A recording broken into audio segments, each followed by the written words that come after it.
महाराष्ट्रातील सर्व शेतकरी बंधूंना माझा नमस्कार। मी डॉक्टर रामचंद्र साबळे आपणाला यापुढील काळात हवामान कसं राहील आणि शेती व्यवस्थापन कसं करायला पाहिजे याबद्दल मी थोडक्यात माहिती देत आहे। आता आपण हे सर्व हवामान बदलमुळं घडतं आहे हे आपल्या लक्षात आलं असेल।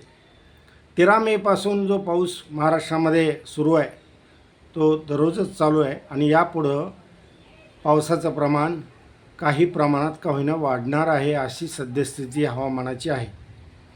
महाराष्ट्रावर 28 मेला बुधवारी 998 ते 1000 हेक्टोपास्कल इतका कमी हवेचा दाब होतो आहे आणि कमी हवेच्या दाबाचं क्षेत्र निर्माण होतं आहे। त्यानंतर 29 मेला ती स्थिती राहणार आहे। त्याबरोबरच 30 मेला ही ती स्थिती राहणार आहे। 30 मेला 998 हेक्टोपास्कल एवढा कमी हवेचा दाब राहणारच आहे।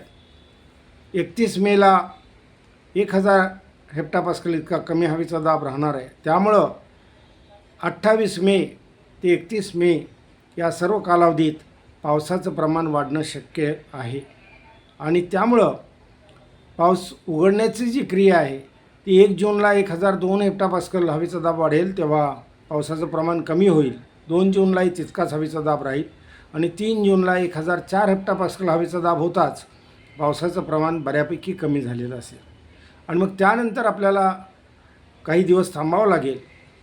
वापसा येईपर्यंत थांबणं जास्त चांगलं।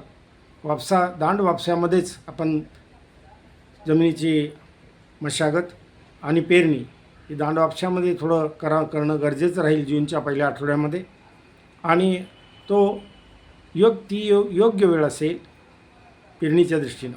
त्यामुळे चिंता करू नका।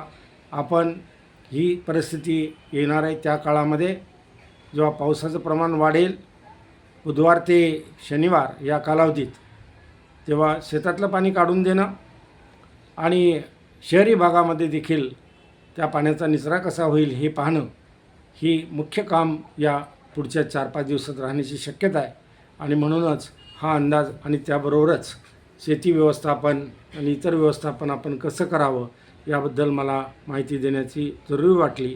त्यानुसार ही माहिती देत आहे। धन्यवाद।